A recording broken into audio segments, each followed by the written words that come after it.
El bautismo en el Espíritu Santo. Joel 2, 28, 29 dice: después de esto derramaré mi espíritu sobre toda carne, y profetizarán vuestros hijos y vuestras hijas, vuestros ancianos soñarán sueños y vuestros jóvenes verán visiones, y también sobre los siervos y siervas derramaré de mi espíritu en aquellos días. Este pasaje lo citó Pedro el día de Pentecostés y explicó que el derramamiento del Espíritu Santo en aquel día era el comienzo del cumplimiento de la profecía de Joel en Hechos 2, 14 al 21. Y en los postreros días, dice Dios. En el Antiguo Testamento se consideraba los postreros días como el tiempo en que el Señor actuaría de un modo poderoso para juzgar el mal y traer salvación a su pueblo.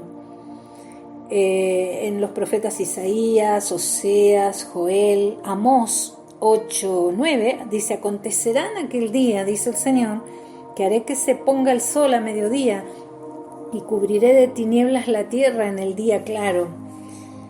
Y en el Nuevo Testamento revela que los postreros días comenzaron con la venida del Señor Jesús y el derramamiento inicial del Espíritu Santo sobre el pueblo de Dios, y que terminará con la segunda venida del Señor. El Marcos 1:15 dice: y el tiempo se ha cumplido y el reino de Dios se ha acercado. Arrepentíos y creed en el Evangelio. En Isaías 61, 1:4 se cumple esa palabra en Lucas 4, 18, 21, cuando dice: el Espíritu del Señor está sobre mí. ¿Para qué queremos esta llenura del Espíritu Santo? Por cuanto me ha ungido para dar buenas nuevas a los pobres, me ha enviado a sanar a los quebrantados de corazón, a pregonar libertad a los cautivos y vista a los ciegos, a poner en libertad a los oprimidos, a predicar el año agradable del Señor. Y enrollando el libro, lo dio al ministro y se sentó, y los ojos de todos en la sinagoga estaban fijos en él, y comenzó a decirles: hoy se ha cumplido esta escritura delante de vosotros. Estos postreros días es el tiempo específico como la época de juicio contra el mal, autoridad sobre los demonios, salvación para la humanidad y la presencia del reino de Dios. Estos postreros días serán conducidos por el poder del Espíritu Santo. Y en Mateo 12:28 dice: pero si por el Espíritu de Dios echo fuera los demonios, ciertamente ha llegado a vosotros el reino de Dios. Los postreros días incluyen la invasión del poder de Dios por medio de Cristo en el campo de Satanás y el pecado. Sabemos que esta actividad satánica va a estar presente de una manera poderosa en este tiempo, y solamente la segunda venida de Jesucristo terminará con las actividades de las fuerzas del mal, y con esta segunda venida se completarán los postreros días.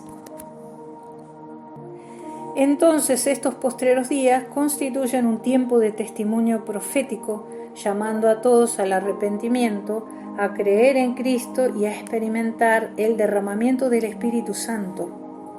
Debemos proclamar la obra salvadora de Cristo mediante el poder del Espíritu Santo, aun cuando se espera el día final de la ira, como dice Romanos 2:5, pero por tu dureza y tu corazón no arrepentido atesoras para ti mismo ira para el día de la ira y de la revelación del justo juicio de Dios.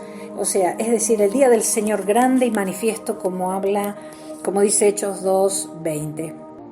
Debemos vivir cada día alerta, esperando el día de la redención y el regreso de Cristo por su pueblo, como dice Juan 14:3. Y si me fuere y os preparare el lugar, vendré otra vez y os tomaré a mí mismo, para que donde yo estoy vosotros también estéis. Los postreros días inauguran el reino de Dios, que ahora llega con pleno poder. Dios comienza el reino de Dios, que es el poder divino en acción. Comienza ese gobierno espiritual en la tierra, en los corazones y entre su pueblo.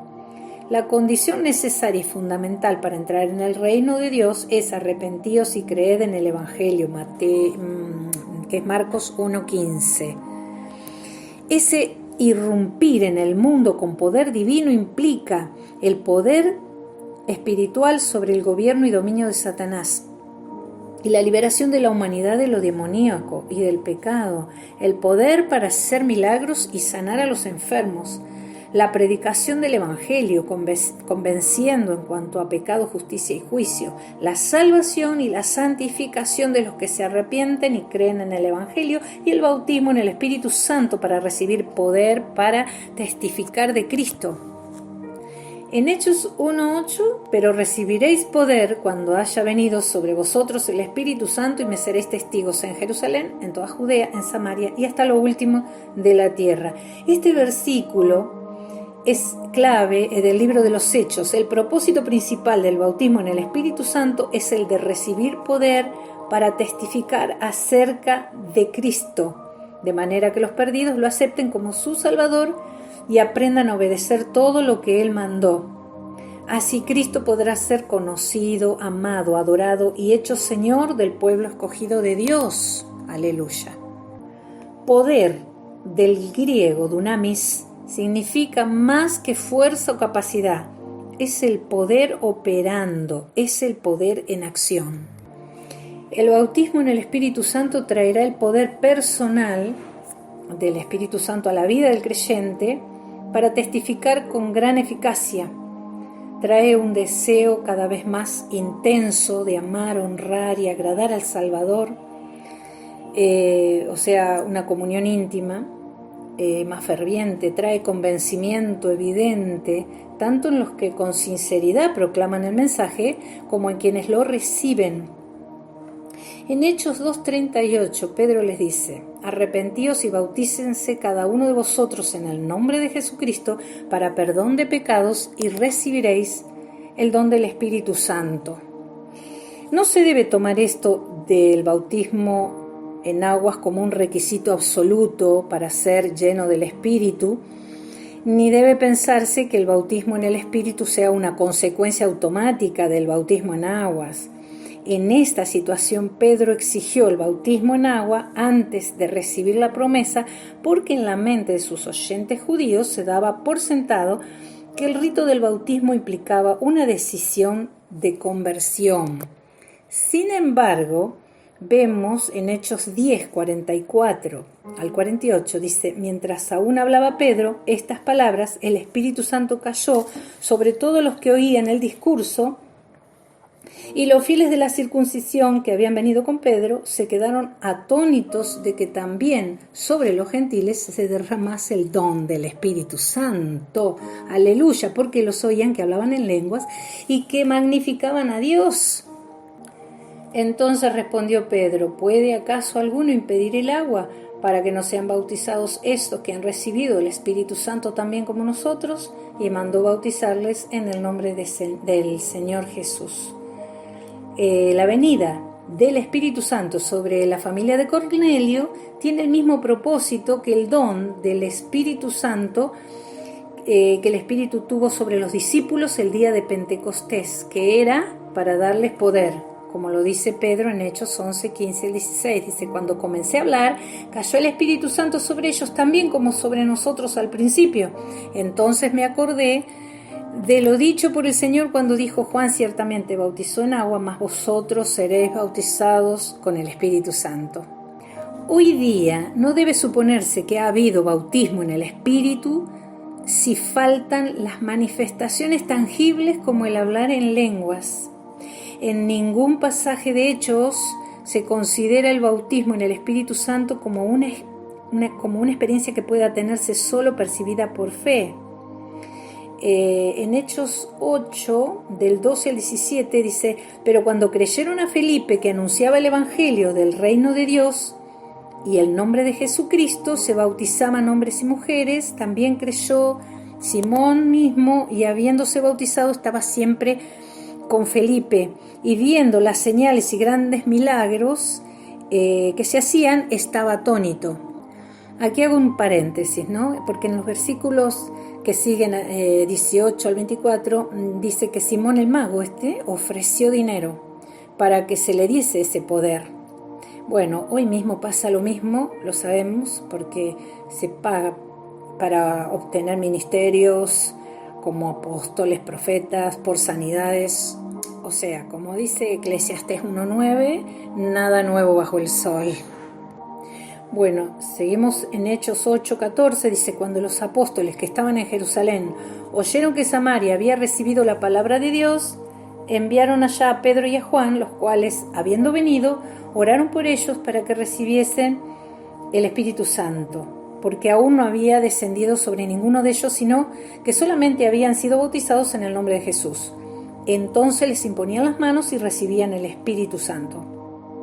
Aquí vemos que no lo recibieron para ser salvos, sino más bien a fin de recibir poder para servir y ser testigos, así como lo hicieron los discípulos el día de Pentecostés. La expresión recibir el Espíritu es en sentido de capacitación, no es en sentido de nuevo nacimiento o regeneración. No, es evidente que no habían demostrado las manifestaciones espirituales esperadas, sobre todo el hablar en lenguas por inspiración divina. En Hechos 19:6, y habiéndoles impuesto Pablo las manos, vino sobre ellos el Espíritu Santo y hablaban en lenguas y profetizaban. O sea, ellos habían creído en Jesucristo, habían nacido de nuevo por el Espíritu. Después que fueron bautizados en agua, Pablo les impuso las manos y ellos fueron bautizados en el Espíritu Santo. Cuando el Espíritu Santo vino sobre ellos, comenzaron a hablar en lenguas y a profetizar. Lucas, que es el autor del libro de los Hechos, nunca presenta el derramamiento del Espíritu como algo que se pueda percibir solo por fe. Más bien lo describe como una experiencia que puede conocerse e identificarse y que puede verificarse objetivamente. O sea, el hablar en lenguas era la prueba externa y visible de que el Espíritu Santo había venido sobre esos seguidores de Jesucristo. El bautismo en el Espíritu Santo está tan ligado a la manifestación externa de hablar en lenguas que esta se debe considerar una normativa cuando se recibe tal bautismo. El bautismo en el Espíritu Santo producirá el valor personal y el poder del Espíritu en la vida del creyente para hacer hazañas en el nombre de Cristo y darle eficacia a su testimonio y predicación. Esa manifestación del Espíritu Santo es poder, donde se hace presente su gloria y sus obras, o sea, las obras de Jesucristo con su pueblo. Otros resultados de un genuino bautismo en el Espíritu Santo son declaraciones proféticas y de alabanza, mayor sensibilidad al pecado que aflige y contrista al Espíritu Santo, mayor búsqueda de la justicia y conciencia más profunda del juicio de Dios contra la impiedad. La vida que glorifica a Jesucristo, nuevas visiones, la manifestación de los diversos dones del Espíritu, mayor deseo de orar, amor y entendimiento más profundo de la palabra de Dios. El hablar en lenguas es una manifestación inspirada mediante la cual el espíritu del creyente y el Espíritu Santo se unen en alabanza y profecía verbal. Dios relacionó el hablar en lenguas con el bautismo en el Espíritu desde el principio. Y vemos también en 1 Corintios 14:21 que dice: en la ley está escrito: en otras lenguas y con otros labios hablaré a este pueblo, y ni aun así me oirán, dice el Señor. Y en Hechos 2:4 dice: y todos fueron llenos del Espíritu Santo y comenzaron a hablar en otras lenguas según el Espíritu le daba que hablasen. En el transcurso de la historia de la Iglesia, siempre que se han rechazado o perdido de vista las lenguas como señal de confirmación, la verdad y la experiencia del día de Pentecostés se han tergiversado o pasado por alto del todo. El creyente usa las lenguas para dirigirse a Dios en su tiempo devocional, personal, y edifica así su vida espiritual. En 1 Corintios 14:4 es el que habla en lengua extraña, a sí mismo se edifica, pero el que profetiza edifica a la iglesia.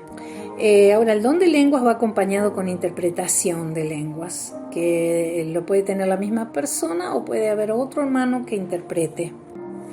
Hay falso hablar en lenguas que puede ser falsificado por la iniciativa humana o por la actividad demoníaca. O sea, uno puede repetir humanamente o hay actividad demoníaca. La Biblia advierte que no se crea a todo espíritu.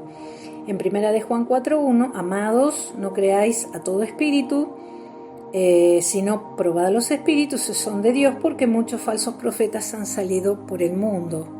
Bueno, y en 1 de Timoteo 4:1 dice, pero el Espíritu dice claramente que en los postreros tiempos algunos apostatarán de la fe, escuchando a espíritus engañadores y a doctrina de demonios. En 2 de Timoteo 4:3-4 dice, porque vendrán tiempos cuando no sufrirán la sana doctrina, sino que teniendo comezón de oír se amontonarán maestros conforme a sus propias concupiscencias y apartarán de la verdad el oído y se volverán a las fábulas. En 2 de Pedro 2:1-2 dice, pero hubo también falsos profetas entre el pueblo, como habrá entre ustedes falsos maestros, que introducirán encubiertamente herejías destructoras y aún negarán al Señor que los rescató, atrayendo sobre sí mismos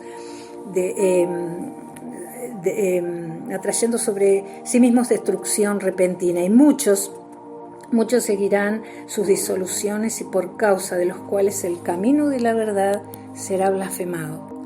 Bueno, el Espíritu Santo de Dios establece su morada en cada persona. Comienza una obra de santificación y transformación en la persona que confía en Jesucristo, que se arrepiente y se entrega a Jesús. Y vamos a ver la evidencia de su presencia por el fruto que el Espíritu Santo produce, como dice Gálatas 5:22, más el fruto del Espíritu es amor, gozo, paz, paciencia, benignidad, bondad, fe, mansedumbre, templanza.